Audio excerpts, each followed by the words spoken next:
Hey guys, Coach Gerdo from Icons Rugby. How's it all going? Just sitting here in St. Petersburg. Beautiful time of year. Not, it's freezing, but you go where the rugby goes. So that's where I am, guys. It's a pleasure to be here with you today because I had a post up the other week, training versus talent, which sparked some conversations between some coaches who I know in the league arena, who coach in New Zealand and also, around the world and stuff like that. And they've asked me a question around how do you handle pressure? Not as a coach, but how do you teach it to teams? Because we hear it all the time. Teams go through a season and they absolutely kill it. They come to the big dance and they crumble. Or a player will be a huge talent and great player, but crumble under pressure. And the secondary question to that was, is this a talent or can you train for it? Now, 100% you can train for it. 100%. Let's squash that on the head. Handling pressure is not a talent, in my opinion. Handling pressure comes from things you've gone through in your life.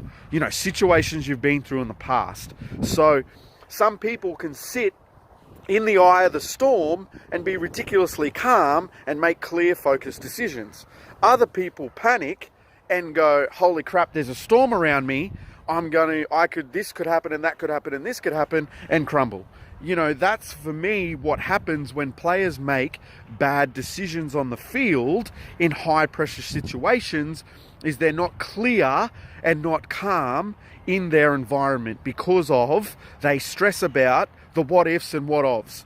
Okay, so I guess, how do you train that? How do you look at that? So for me, it's around as a coach, what you can give to a player is in around, we'll deal about drills in the second, but I think the primary way to kind of help this and handle this would be, kind of helping that player one-on-one. So you would identify this in drills, you would identify this in gameplay and stuff like that a player is really struggling to make decisions or good decisions, even though they've got the ability to perform the better decisions. And, I'd say this a lot because the things you can do is you want to kind of talk to the player on a basis of why they made those decisions. And I don't mean as in what were they thinking, like what most coaches do, and go, why'd you do this, why'd you do that?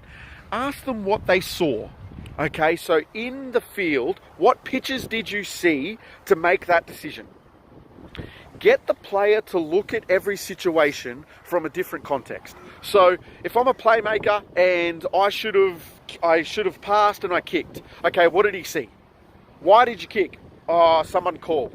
Okay, what did they call? Where did they call? How did they call? So you go from a player situation who's infected by information versus a player who goes, well, I saw the fullback was here, so I thought this was on. Then you become a coach and player relationship where you can go, well, mate, it probably is on, but if you did this and passed, then the fullback would actually come here and it would create a secondary option. And then the player goes, okay, cool. So the next time he sees that picture on the field or in training, he will analyze it different in his thought process. So instead of asking a player, what were you thinking? Why did you do that? Ask them what they saw. Ask them what influenced their decision. Now, developing this through drills and other kind of conversations and stuff will massively help develop not only that playmaker's decision, but other players on the field, and will get the players talking to each other so that they see the same pictures. So you get a team of players who identify defensive structures, defensive positioning, or attack structures, attack positioning, so that they make the right decisions in the heated context. Now, as you develop that, the drills you can use are creating pressure situations where you put guys under pressure. So you give them scenarios of like countdown timeframes, or give them huge responsibility of every time we do this, massive punishment, so that they feel the heat of the team based on their decision making. Now, this would come down to your coaching style and your coaching mechanisms. I'm more of hey, make mistakes, we're going to do this, to force guys to up their standards. Okay, that works for me.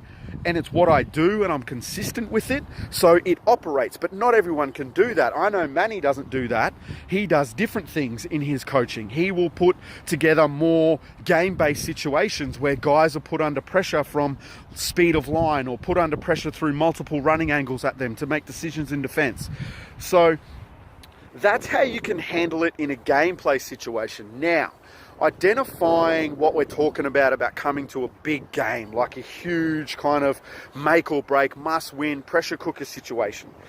This, for me, comes down to leadership, 100%.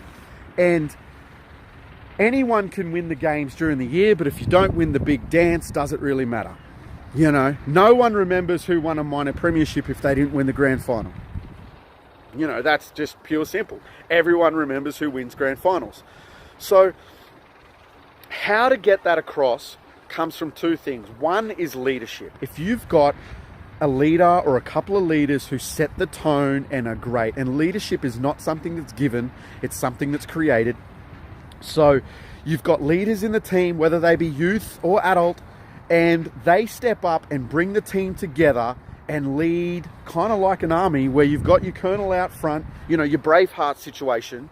You've got your William Wallace who leads from the front, and everyone else knows what to do. Okay, they just back him or the group, they back the group because they understand that if they just do that, the result will come. Okay, the secondary thing you can kind of look at, and this is super important, is the lead up to the big dance. You know, I've played in grand finals, I've lost grand finals, I've won grand finals, I've coached grand finals. Now, the biggest thing for me is when it comes to the big dance, a lot of people change their recipe. They try and change the recipe to get ahead. Now, you don't need to change the recipe, you just need to execute whatever's gotten you to the big dance. You need to hit that 100%. You can't have an extra grain of salt. You can't have an extra grain or, you know, 2 milliliters of milk in your recipe. Your recipe has to be on point. It's what's got you to the season finale. Hit it. You don't need to add in anything extra. Just hit it. Okay? That's how you win. Now, secondary to that is binding in the culture of belief. Now, I've heard huge stories, and one of the biggest stories I've heard is of a mindset coach who was working with the Manly Sea Eagles back when they played Melbourne Storm in the grand final. I can't remember how many years ago, but I remember the story. And he sat down with these guys a week out and got each player to stand up in their seat and say why, and had the team talk about why they are so excited to play with that guy that year, or that game. It was that game. How they're so excited. So I'm excited to play with Johnny because he just smacks people on the field, and I can't wait to be next to that. Now, what that created in the whole team situation is all of a sudden each player felt as though they were ridiculously important to the team. And each other player then gave why that person was important to the team. So they were looking for it. It created a sense of kind of belief and ownership and excitement that everyone contributed in their own way. Everyone brought a particular skill set.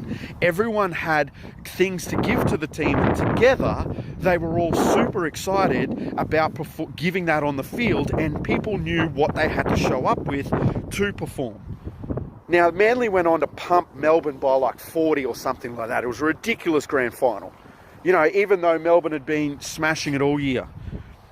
So there's a couple of things of how to deal with pressure. Now, this is a huge topic. I'd love to hear what other coaches have to do about this. I know this is my way and my thinking around it. You know, if anyone else has any other different strategies around how to deal with pressure, in one, a grand final or a big game, or two, how do you help that kid who struggles with dealing with pressure? I'd love to hear, you know, different ways and different strategies. And also, it'd be cool to hear some players relate to on how they've coped with it or how they haven't coped with it. Would be fantastic. So, guys, I look forward to chatting to you soon. That's me in the freezing cold here in St. Petersburg. It's Coach Curto from Icons Rugby. I'm out. Peace.